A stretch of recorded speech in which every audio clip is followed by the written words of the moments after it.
राजस्थान के चित्तौड़गढ़ जिले में स्थित सांवरिया सेठ जी के मंदिर में हर महीने दान भंडार से निकली रुपयों की राशि 10 करोड़ से ऊपर निकल जाती है।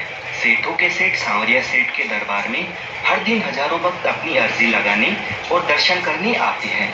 व्यापार जगत में सांवरिया सेठ जी को लोग अपना बिजनेस पार्टनर बनाते हैं और वे जो भी कमाते हैं उसका कुछ हिस्सा सेठ जी को देकर जाते हैं। और जो खाली हाथ यहाँ सांवरिया सेठ जी के पास आता है उसे सेठ जी खाली हाथ नहीं जाने देते हैं, उसकी झोली भर देते हैं। तो दोस्तों, अगर आप भी यहाँ पर आना चाहते हैं तो मैं आपको इस वीडियो में बताऊंगा कि आप भी सांवरिया सेठ जी के दर्शन करने कैसे आ सकते हैं, सिर्फ एक दिन में आप कैसे घूम सकते हैं, आपका टोटल कितना खर्चा होगा और खाने पीने से लेकर रहने तक की कंप्लीट इंफॉर्मेशन आपको इस वीडियो में मिलेगी।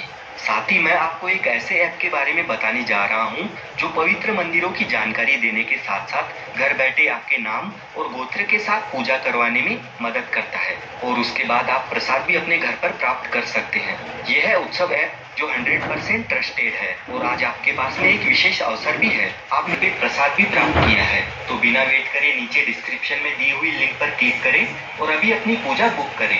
वीडियो में आगे बढ़ने से पहले आप जय श्री सांवरिया सेठ के नाम से कमेंट कर दीजिए और वीडियो को लाइक और चैनल को भी सब्सक्राइब कर लीजिए, क्योंकि ऐसे ही टूर गाइड सेठ जी का मंदिर राजस्थान के भक्ति, शक्ति और बलिदान के गढ़ चित्तौड़गढ़ के मंडफिया गांव में स्थित है। भगवान श्री सांवरिया सेठ जी का संबंध मीराबाई से बताया जाता है। कहानियों के अनुसार सांवरिया सेठ मीराबाई के वही गिरधर गोपाल है जिनकी वह पूजा किया करती थी। मीराबाई संत महात्माओं की जमात में मूर्तियों के साथ घूमती फिरती रहती थी। ऐसी ही एक दयाराम नामक संत की जमात थी जिनके पास मूर्तियां थी। एक बार जब औरंगजेब की मुगल सेना मंदिरों को तोड़ रही थी और मेवाड़ राज्य में पहुंचने पर मुगल सैनिकों को मूर्तियों के बारे में पता चला, तब संत दयाराम जी ने मूर्तियों को खुले मैदान में एक वट वृक्ष के नीचे गड्ढा खोदकर पधरा दिया और फिर समय बीतने के साथ ही संत दयाराम जी का स्वर्गवास हो गया। और कई सालों बाद सन 1840 में मंडफिया गांव के निवासी भोलाराम गुज्जर नाम के ग्वाले को सपना आया कि बादसोड़ा बांगुड़ के मैदान में 4 मूर्तियां जमीन में दबी हुई है। जब उस जगह पर खुदाई की गई तो भोलाराम का सपना सही साबित हुआ और वहां से एक जैसी 4 मूर्तियां प्रकट हुई। सभी मूर्तियां बहुत ही मनोहारी थी। देखते ही देखते ये खबर चारों ओर फैल गई और आसपास के लोग वहां पर पहुंचने लगे। फिर सभी की सहमति से 4 में से सबसे बड़ी मूर्ति बादसोड़ा गांव ले जाई गई। बादसोड़ा में प्रसिद्ध संत पुजारी भगत रहते थे। उनके निर्देशन में उदयपुर मेवाड़ राज परिवार के विंटर टिकाने की ओर से सांवरिया जी का मंदिर बनवाया गया। यह मंदिर वही मंदिर है और सबसे पुराना मंदिर है, इसीलिए यह सांवरिया सेठ प्राचीन मंदिर के नाम से जाना जाता है। दूसरे नंबर की मूर्ति को वहीं खुदाई की जगह स्थापित किया गया और इसे प्रकट स्थल मंदिर भी कहा जाता है। सबसे छोटी मूर्ति भोलाराम गुज्जर द्वारा मंडफिया गांव ले जाई गई, जिसे उन्होंने अपने घर के परिंदे में स्थापित करके पूजा आरंभ कर दी। चौथी मूर्ति निकालते समय खंडित हो गई, जिसे वापस उसी स्थान पर पधरा दिया गया और समय के साथ इन जगहों पर भव्य मंदिर बनते गए।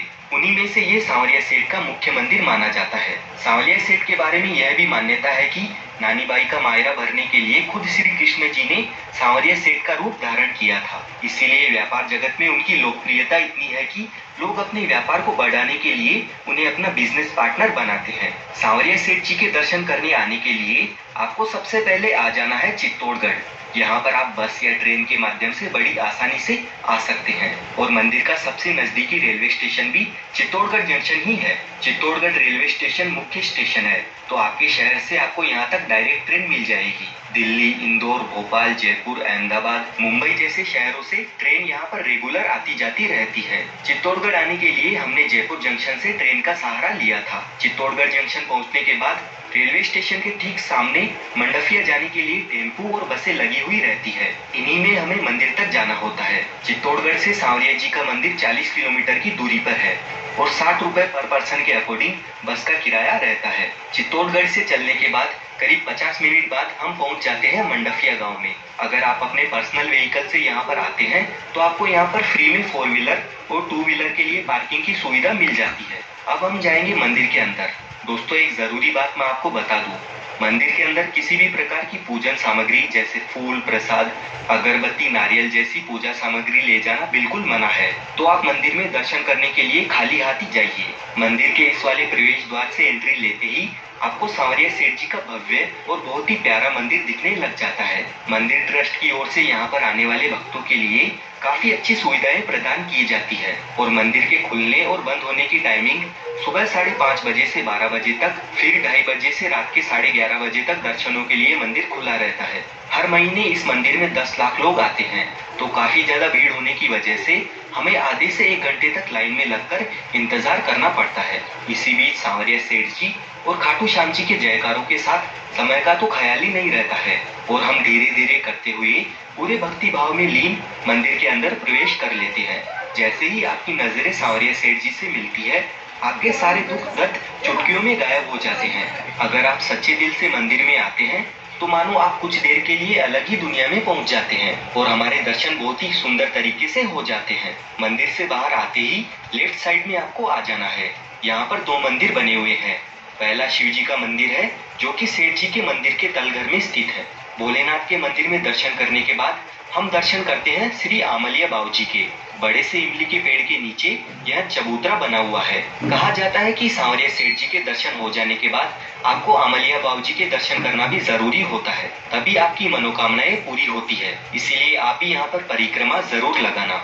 यहाँ पर हम कुछ देर रुककर और थोड़ी बहुत फोटोज खिंचवाकर मंदिर से बाहर की ओर आ जाते हैं। मंदिर के अंदर जाकर दर्शन करके बाहर आने तक हमें पूरे 1 घंटे का टाइम लग गया था, क्योंकि सुबह हम 7:30 बजे ही मंदिर में पहुंच गए थे। हो सकता है आपको ज्यादा या कम समय भी लगे। वैसे भी मंदिर की व्यवस्था को देखते हुए तो दर्शन करने में मेरे हिसाब से ज्यादा टाइम तो नहीं लगता है। यहाँ पर श्री सांवलिया जी मंदिर मंडल द्वारा संचालित प्रसाद काउंटर से आप प्रसाद के तौर पर 40 रुपए में लड्डू, 30 रुपए में मठड़ी, 250 रुपए में सागर और 100 रुपए प्रति नग से मैसूर खरीद कर अपने घर के लिए ले जा सकते हैं। यहाँ पर भी आपको प्रसाद खरीदने के लिए लाइन में लगकर थोड़ा बहुत वेट करना पड़ सकता है और यहाँ पर लाइन वाइज आपको बहुत सारी शॉपिंग की दुकानें दिखेगी। यहाँ से आप सांवरिया सेठ जी की मूर्ति या फोटो खरीद कर ले जा सकते हैं। खाने पीने की बात करें तो यहाँ पर आपको फैमिली रेस्टोरेंट्स मिल जाएंगे, जिन पर थाली ऑप्शन देखने को मिल जाएंगे और काफी बढ़िया खाना आपको यहाँ पर मिल जाता है। वैसे तो दोस्तों आप एक ही दिन में बहुत ही अच्छे तरीके से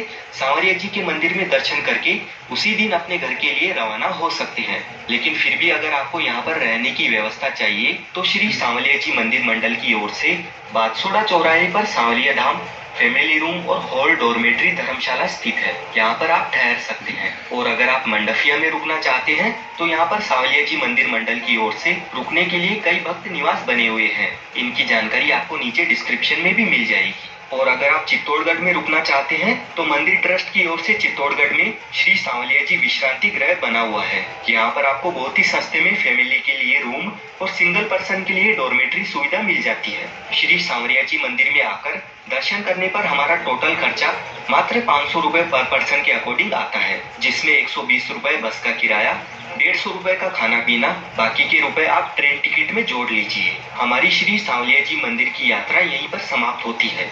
अगर घर बैठे आप